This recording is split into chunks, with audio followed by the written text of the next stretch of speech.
भाई लोगों, कल जिसने भी रोहित शर्मा की बैटिंग देखी है अपने हाथ जल्दी से ऊपर करो और जोर से बोलो रोहित। वाकई में कल इतना मजा आया जितना पानी पूरी खाने के बाद भी नहीं आता। बात तो सही है। वाह, रोहित ने कल दिखा दिया कि जिस दिन मैं बैटिंग करता हूँ उस दिन सामने वाले को मारता कम घसीटता ज्यादा हूँ। और क्या घसीटा शर्मा जी, ऑस्ट्रेलिया वाले तो शर्मा कर ही चुल्लू व पानी में डूब गए होंगे। क्यों कंगारुओं, पा गए ना वर्ल्ड कप का मजा।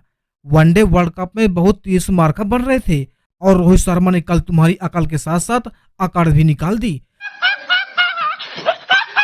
अरे हद तो तब हो गई भाई लोगों जब रोहित शर्मा ने अपने आप को पुदीना समझने वाले मिस्र स्टार को एक ओवर में 4 छक्के मारे। वाह क्या सीन है। किस किस को मजा आया? मजा आया। आइए भाई लोगों, आपको बिल्कुल शुरुआत से बताते हैं, लेकिन वीडियो शुरू करने से पहले चैनल जरूर सब्सक्राइब कर लेना क्योंकि हम आपके लिए ऐसे ही मजेदार हाईलाइट लाते रहते हैं। तो आइए शुरुआत करते हैं, इजाजत दीजिए। करो ना भाई। इस मैच का टॉस जीता कंगारुओं ने और भारत से कहा आप तो शेर वाले हैं तो आप ही पहले बैटिंग कर लो। फिर क्या था, मैदान पर फिर एक बार टाई टाई और फिस फिस वाली जोड़ी मैदान पे आई।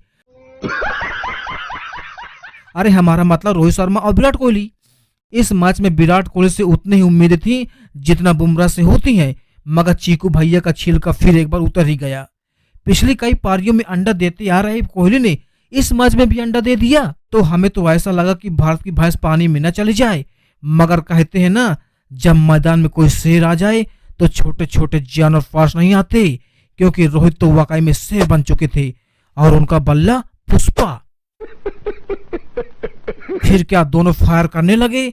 लगता था कि रोहित के दिमाग में वर्ल्ड कप की हार का बदला चल रहा था। तभी तो उन्होंने वर्ल्ड कप की तरह शुरुआत की थी और आते ही ऑस्ट्रेलिया को बजाना शुरू कर दिया था। अपना पहला ही ओवर करने आए मिचेल स्टार को इतना पेल दिया कि स्टार की हवा निकल गई। बेचारे के ओवर में 4 छक्के मार दिए और चौका भी। भारत का स्कोर ऐसे भाग रहा था जैसे यूसेन बोल्ट। रोहित ने सिर्फ 41 गेंदों में 92 रनों की धमाकेदार पारी खेल डाली, जिसमें से 7 चौके और 8 छक्के शामिल थे। मगर रोहित T20 वर्ल्ड कप का सबसे तेज शतक बनाने से चूक गए। अगर वह 47 गेंदों से पहले शतक बना लेते तो वह क्रिस गेल का रिकॉर्ड तोड़ देते। मगर फिर भी गजब की पारी रोहित जी, आपको हमारी तरफ से 21 तोपों की सलामी। इसके अलावा ऋषभ पंत ने भी 14 गेंदों में 15 रन बनाए जैसे 1-2 कर रहे थे। मगर आतसी पारी खेली फिर एक बार सूर्य कुमार यादव ने। स्काई ने भी आते ही ऑस्ट्रेलिया को धोना शुरू कर दिया और सिर्फ 16 गेंदों में 31 रन ठोक दिए और भारत की रन गति को कम नहीं होने दिया। सूर्य कुमार की पारी में 3 चौके और 2 छक्के शामिल थे। इसके अलावा शिवम दुबे ने भी कुछ हाथ पांव चलाए और 22 गेंदों में 28 रन बनाए।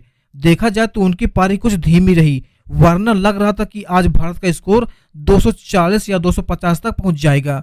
खैर, शिवम दुबे के आउट होने के बाद हार्दिक पांड्या ने भी बहती गंगा में डुबकी लगाते हुए 17 गेंदों में 27 रन ठोक दिए। दोस्तों अभी जाइए नहीं, क्योंकि अभी तो पूरी फिल्म बाकी है। खैर, भारत 20 ओवर के बाद 205 रनों का स्कोर बनाने में सफल हुआ 5 विकेटों के नुकसान पर। वहीं अब बारी थी कंगारुओं को तेज दौड़ने की, क्योंकि 205 का बचाव भी करना था।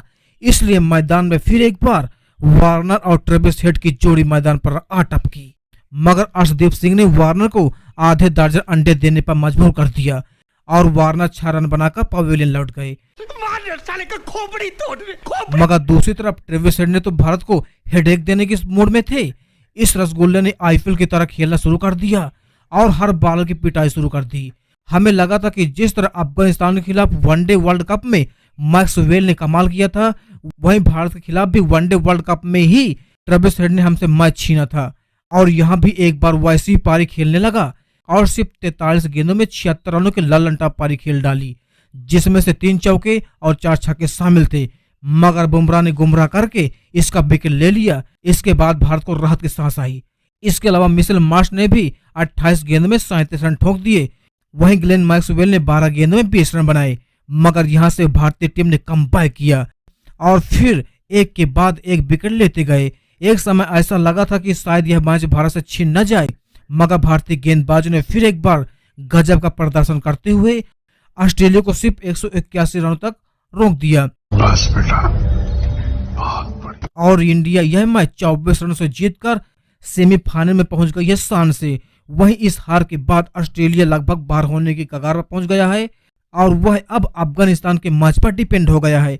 देखते हैं आगे क्या होता है। वहीं एक बात हम यूट्यूब से भी कहना चाहेंगे कि जब हम वीडियो अपलोड करते हैं तो हमारा वीडियो में व्यूज नहीं आते और जो आते हैं वो 2-4 घंटे के बाद ही शुरू होते हैं। आखिर हम भी मेहनत करते हैं, तो प्लीज यूट्यूब हम जैसे छोटे यूट्यूबर को भी ध्यान रखिएगा ना, क्योंकि आप ही हमारे सब कुछ हैं। और भाई लोगों आप भी, तो आप भी मुझे सपोर्ट करिएगा। आज वीडियो में दोस्तों बस इतना ही। जय हिंद, वंदे मातरम।